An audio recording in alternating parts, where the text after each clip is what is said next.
Sir কিন্তু ক্লাসে এই ম্যাথগুলোও করাইছিল, এই ম্যাথগুলোর কথা আমরা ভুলেই গেছি।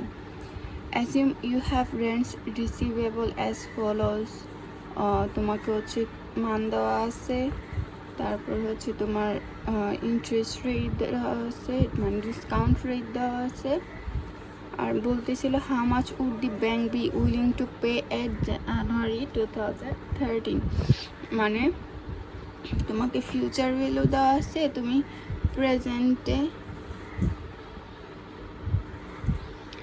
প্রেজেন্ট ভ্যালুতে হচ্ছে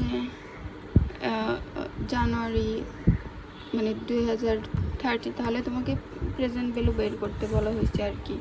আর হচ্ছে দেখো এখানে বছর আর টাইম সমান, তাহলে আমাদেরকে প্রেজেন্ট ভ্যালুর কোন সূত্র ইউজ করতে হবে হচ্ছে অ্যানুইটি সূত্র, যেহেতু এর সাথে মিলতেছে এই জন্য আমরা এখানে লিখলাম, এইগুলো লিখলাম। তারপর পিভি ইন্টু 1/f, ওই যে আমরা এইটা এখানে ক্যালকুলেশন করে দেখায় দিব যে এইটা 1+1 এইভাবে বসছে, তারপর আমার এত আসছে, তাই না?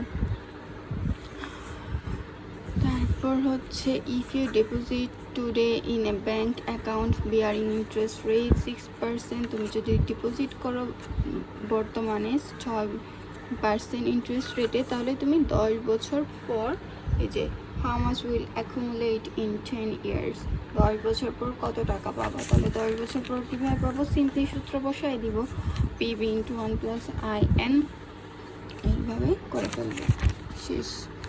তারপর হচ্ছে এইটা, এখানে কি বলা আছে যে আমি একটা ইকুইপমেন্ট কিনতে চাই, সেটার কস্ট হচ্ছে 1 লাখ টাকা, সেটার ডিসকাউন্ট রেট অথবা ইনভেস্টমেন্ট রেট অথবা রিকোয়ার্ড রেট অফ রেট হচ্ছে 10%। তারপর আর কিছু এখানে বলা নাই, বলা আছে ট্যাক্স রেট 25%, ডেপ্রিসিয়েশন হবে স্ট্রেট লাইন মেথডে, ইন্টারেস্ট ট্যাক্স ক্রেডিট পাবে 10%, ওনারশিপ অ্যান্ড লিজিং বোথ পাবে বেস অ্যামাউন্টের উপর পাবে। ওকে, নাও ক্যালকুলেট কি বলছে যে present value net benefit of অনারশিপের প্রেজেন্ট ভ্যালু বের করো, net benefit cost of lease and present value বের করো হচ্ছে লিজের। তাহলে আমরা জানি প্রথমে আমাদেরকে কী করতে হবে, যদি আমরা লিজেরটা প্রথম আমাদের দরকার অ্যানুইটি বের করা। এইখানে যেহেতু আমার এর পার্সেন্টেজ একটা কি বলে ইন্টারেস্ট রেট একটা, তাহলে অ্যানুইটি কিন্তু আমার একটাই বের হবে, তাই না? এই যে অ্যানুইটি বের করলাম সূত্রের মাধ্যমে, এখানে সূত্রটা কোনটা বসছে, এই যে এটা a into a 1 - 1+I divided by n। তারপর হচ্ছে ইয়ার দিয়ে হচ্ছে অ্যামোর্টাইজেশন শিডিউল বের করি, সেটা বের করলাম। অ্যামোর্টাইজেশন শিডিউল তো জানি কীভাবে বের করি। তারপর ডেপ্রিসিয়েশন যেহেতু বলা ছিল কোনো স্যালভেজ ভ্যালু ছিল না, তাই -0 ডিভাইডেড বাই 5 বের করলাম। তা প্রথমে ওনারশিপেরটা বের করছি, ওনারশিপেরটা বের করলে প্রথমে আমরা কি করি, লোন পে করি, ইন্টারেস্ট পে করি।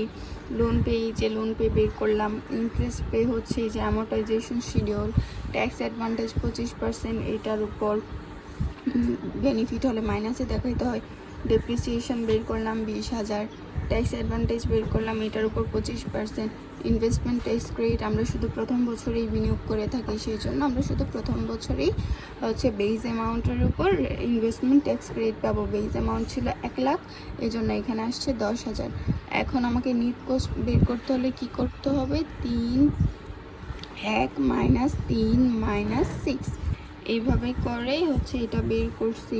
তারপর হচ্ছে প্রেজেন্ট ভ্যালু তো তুমি জানো, এখানে কিন্তু 1 দিয়ে শুরু হয়েছে, তাই হচ্ছে প্রেজেন্ট ভ্যালুও 1 দিয়ে শুরু হবে, যেহেতু এন্ডিং, আর বিগিনিং হলে 0 দিয়ে শুরু হয়।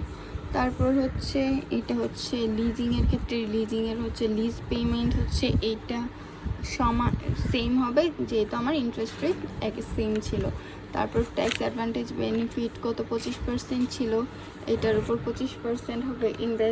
ইনভেস্টমেন্ট ট্যাক্স ক্রেডিট ছিল, এই জন্য আসবে, কারণ ইনভেস্টমেন্ট ট্যাক্স ক্রেডিট লিজ এবং লিজার দুজনই পেয়ে থাকে। এখানে নিট কোস্ট কী হবে, 1 - 2 - 3।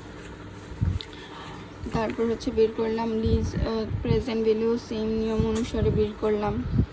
একটা দেখাই দিই না প্রেজেন্ট ভ্যালু, এই যে কীভাবে হবে, 9784.81 1.10% ছিল না? হ্যাঁ, 101, তারপর 2, তারপর 3, এভাবে যাবে।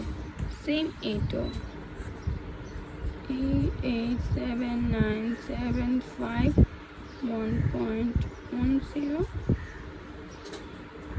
1 থেকে শুরু হবে, তারপর 2।